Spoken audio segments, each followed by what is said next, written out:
আল্লাহ রব্বুল আলামিনের পয়গম্বর হযরত ইব্রাহিম খলিলুল্লাহ হযরত ইব্রাহিম আলাইহিস সালাম তিনি আল্লাহ রব্বুল আলামিনের কাছে দোয়া করতে লাগলেন, ও রব্বুল আলামিন রব্বি হাবলি মিনাস সালিহিন, রব্বি হাবলি মিনাস সালিহিন। তিনি আল্লাহর কাছে ৮০ বছরে গিয়ে পর্যন্ত দোয়া করতে লাগলেন, ও রব্বুল আলামিন আপনি আমাকে একটা নেককার সুসন্তানের সংবাদ দিন। তিনাকে আল্লাহ রব্বুল আলামিন অসংখ্য পরীক্ষা করলেন। তার পরীক্ষার মধ্যে একটা পরীক্ষা হচ্ছে তিনার সন্তান দিয়ে আল্লাহ রব্বুল আলামিনের কাছে তিনি দোয়া করতে লাগলেন, রব্বি হাবলি মিনাস সালিহিন, ও আমার রব আল্লাহ আপনি আমাকে একটা সুসংবাদ দেন, নেককার সন্তানের সুসংবাদ দেন।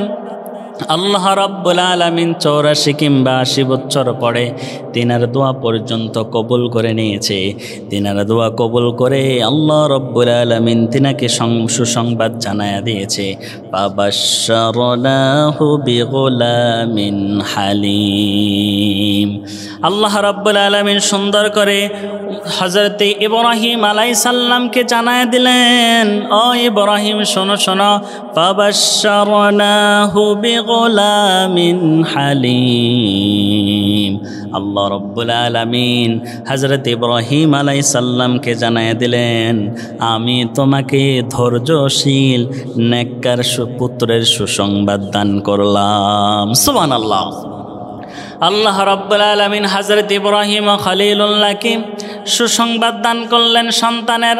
এবার আল্লাহ রব্বুল আলামিনের ওই পয়গম্বরের সন্তান যখন জমিনের মধ্যে আগমন করলেন, হযরত ইব্রাহিম আলাইহিস সালামের সন্তান হযরত ইসমাঈল আলাইহিস সালাম বাবার সাথে চলাফেরা শুরু করলো।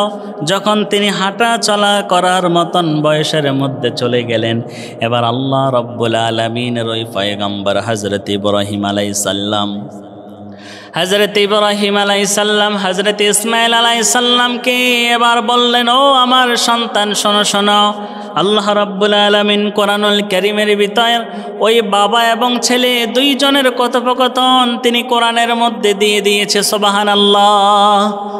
এবার হযরত ইব্রাহিম আলাইহিস সালাম যখন হযরত ইসমাঈল আলাইহিস সালাম তিনার সঙ্গে হাঁটা চলা করার মতন উপযুক্ত হয়ে গেলেন, ওই সময় চলে আসলো।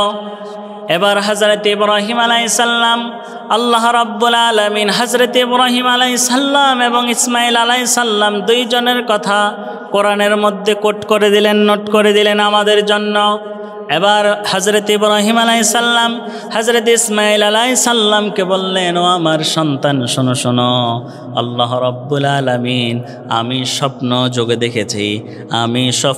দেখেছি আমি তোমাকে আল্লাহর সন্তুষ্টির জন্য আল্লাহর রাস্তায় জবাই করেছি, কোরবানি দিচ্ছি।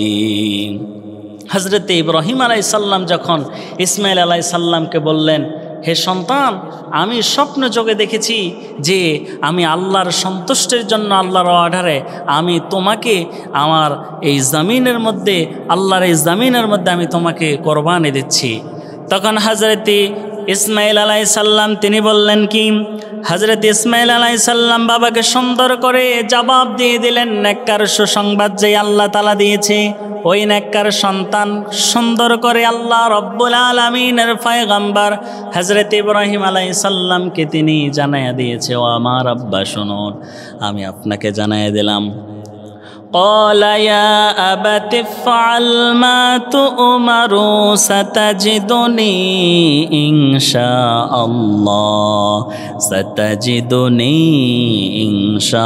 الله من الصابرين। হযরত ইসমাঈল আলাইহিস সালাম সুন্দর করে জানায় দিলেন, হে আমার পিতা আপনি যেই বিষয়ে আমাকে কথা বলেছেন আপনি আপনার স্বপ্ন বাস্তবায়ন করুন।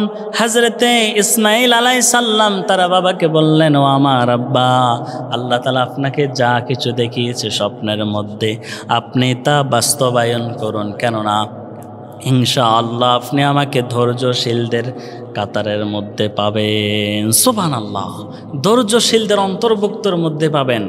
সেই সময় হজরতে ইব্রাহিম আলাইসাল্লাম হজরত ইসমাইল আলাইসাল্লামকে যে বলেছেন যে আব্বা, যে হজরতে ইব্রাহিম আলাইসাল্লাম তার সন্তানকে বলেছিল আমি স্বপ্ন যোগে দেখেছি আল্লাহর সন্তুষ্টির জন্য আমি আপনাকে আল্লাহর রাস্তায় কোরবানি করে দিচ্ছি।